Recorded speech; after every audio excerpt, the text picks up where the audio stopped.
questions for Coach? Coach, you talked about getting to a quicker start at PBA. You have a double-digit lead before Creighton even scored the basket. What helped you guys propel yourself to a quick start?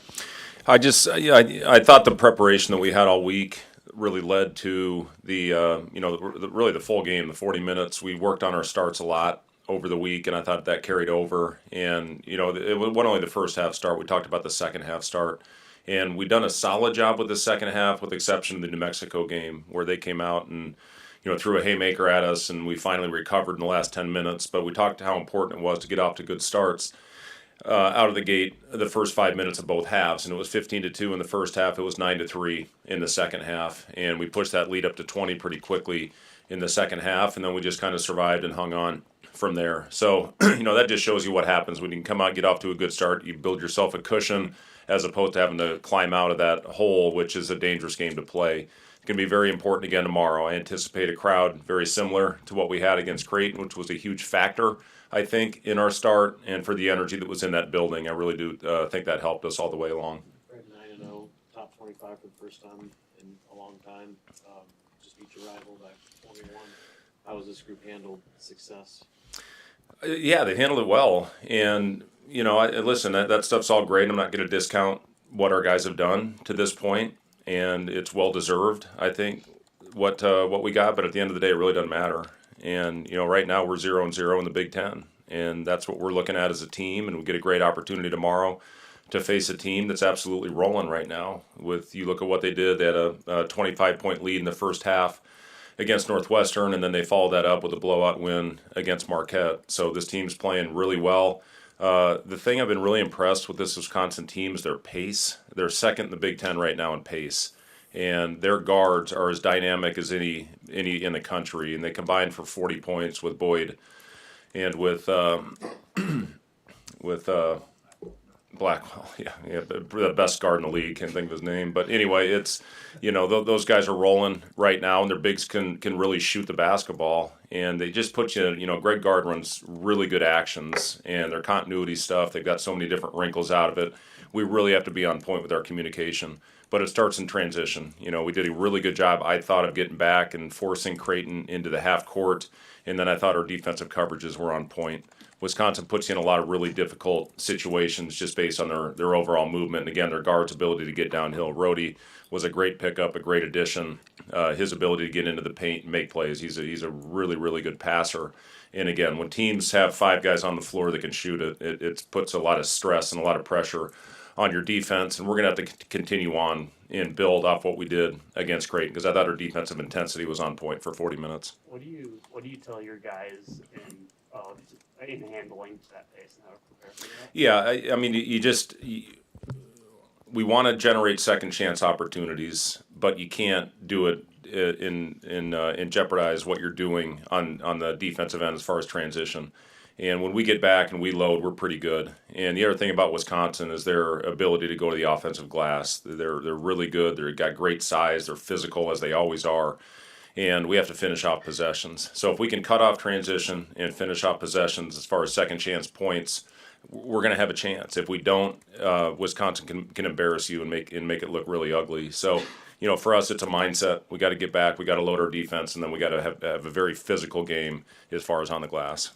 What is the balance to strike between crashing the glass and getting back? Yeah. I mean, we've got our rules. We have what we call our crash zone, and then our corner guys that we sweep out of the corners and we go through the elbows. We don't want to take the wrong path. If you get on the wrong side of them, Blackwell and Boyd, their ability to get downhill and finish coast to coast, and I'd throw Rhodey in there as well. Has played a lot of point guard over the course of his career at St. Thomas and Virginia. So, it's a team that, again, with their ability to shoot it and the speed and the pace that they're playing with, they put a lot of stress on you. And if you give them transition baskets, it's not a good recipe for a win.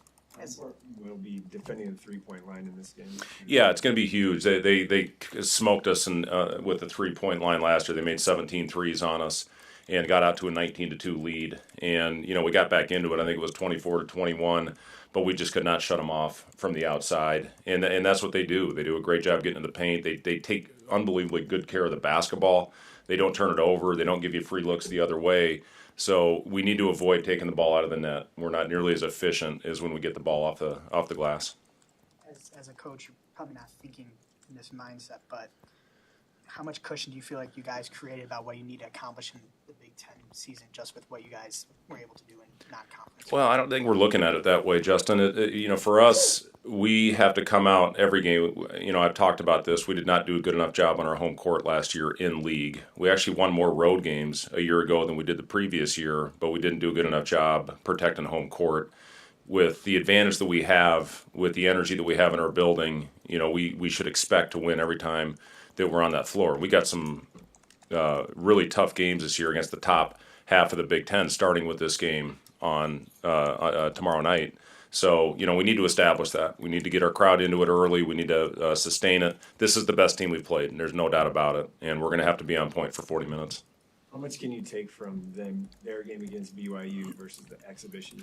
Oh, that was really what we look at are the more recent games. And, they played, I think, their two best games of the season against a really good Northwestern team where they just had complete control of that game, especially in that first half. The way they came out and established the pace and the tempo, and their defense is always going to be good. And, they ran away with it early in the game. And like I said, got up 25 points.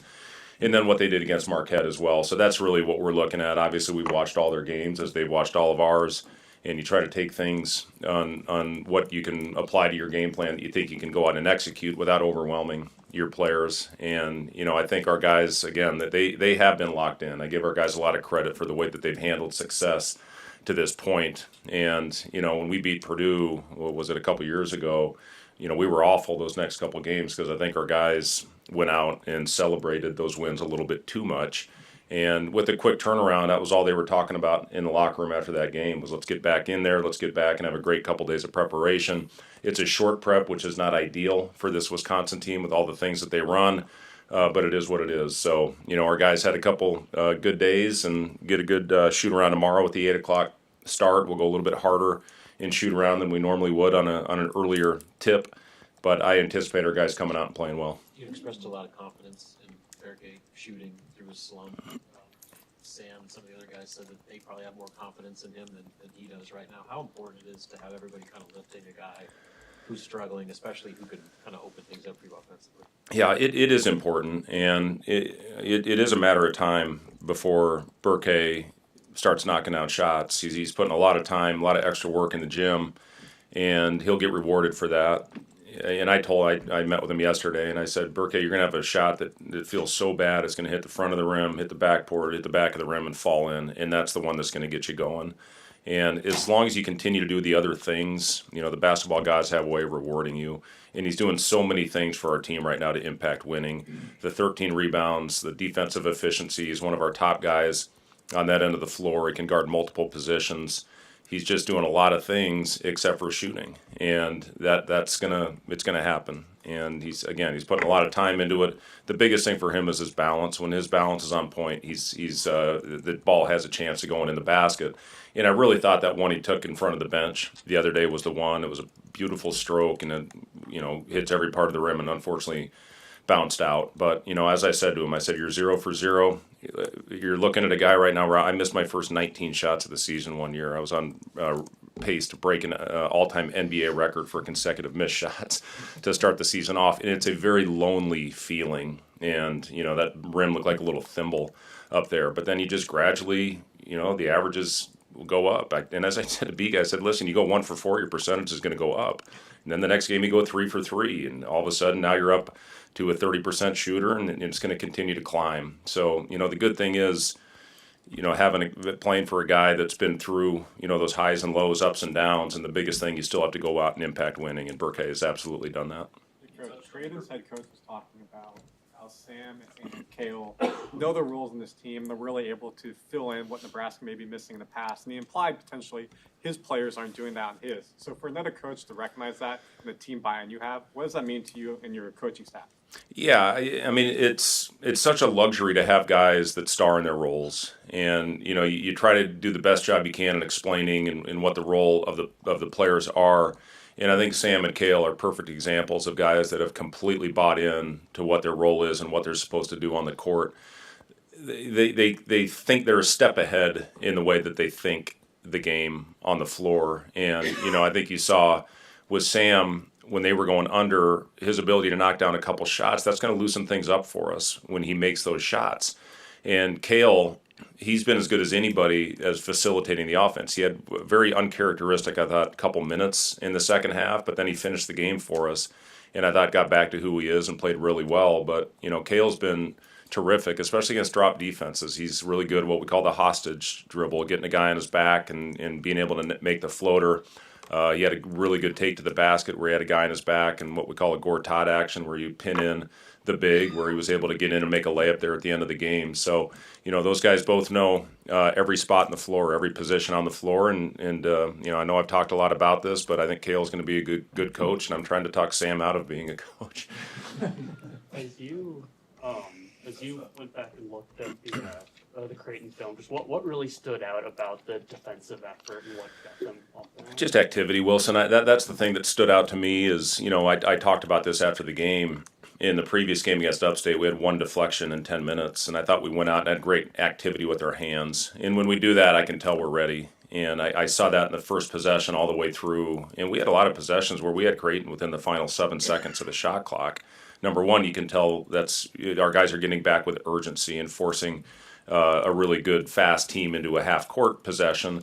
And then just our activity and our communication and finishing off the possession with a physical block out and a rebound. That's the thing that impressed me about that group. But, again, when you have a week to prepare, you get a lot of time to go through the scouting report. And I thought our guys went out and executed it beautifully. Nate Lenzer did a great job of putting a game plan together on that side of the floor, and our guys went out and executed the game plan to perfection. Now with shorter time and making it more conceptual with what Wisconsin's going to do without as much time to prepare, we'll see how we come out of the gate. But again, I think our guys will come out and play with passion and play with energy. Yesterday was more of a mental day. Today we got after it a little bit more.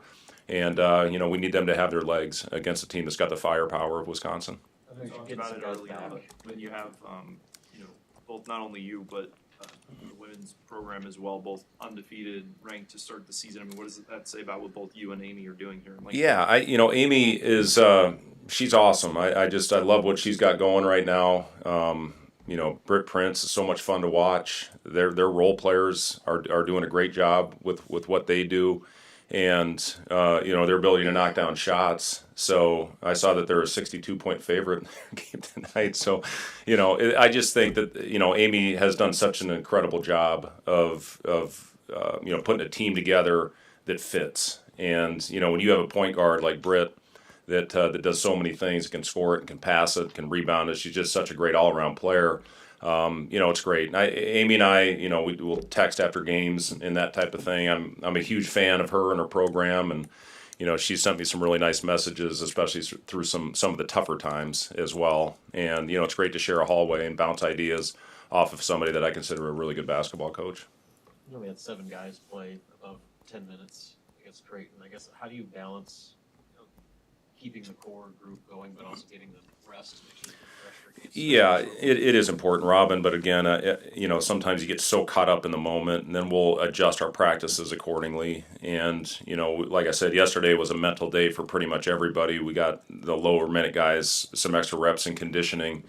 Today we got after it a little bit more, but still took it a little bit easier on a guy like Rink, who we're going to need out there for the games. And Jared, he's getting there. He's getting better. I like the shots that he hunted yesterday. That second one especially, I thought it was down. Kendall is performing well in practice, and he's going to get opportunities as we move along as well. And then Leo, it was good to have him back on the bench. We were going to be very careful and almost use him as emergency. It was good to get him in that last minute and a half, just to get back out on the floor. And then Oogie is coming along. He's doing some more lateral movement right now. The plan is to get him back on the floor in basketball workouts next Wednesday, and we'll see how the 3 days of prep go leading into the North Dakota game. So, we're getting close on some of our guys getting back and providing some very valuable depth, especially on the front line. But we're going to need them. We're going to need everybody, and everybody's going to get their opportunity at some point. Fred, you downplayed the national ranking thing, but it's a big thing for some of the fans. Is there a message that you have for them and just being able to join you on this ride and being 9-0 right now? Yeah, it is, and I think that's what it is, Kevin. I think it is better. It's more important to the fans maybe than it is, to the coaches. I know the players, it means a lot to them as well because of all the hard work that they're putting into it. But it's great for the fans to be able to, see the hard work in the team, that they're doing such a great job of getting behind and supporting. To be able to look up and see a number next to the name. Now, this can't just be a 1 week thing. We got to go out there and hopefully, continue to take care of business, knowing it's going to get a lot harder. And, this is an incredibly tough week. We knew that when the schedule came out, that you have 3 games in a week with your rival. And then with Wisconsin coming, we finally get a home game to start off. And, of course, they give us Wisconsin. And then we get to go on the road and play, a top 15 team in Illinois. So, it's a tough grind and start. Whatever happens, we're going to grow from it and get better from it. But, this is a big opportunity for us tomorrow night. Thank you, guys.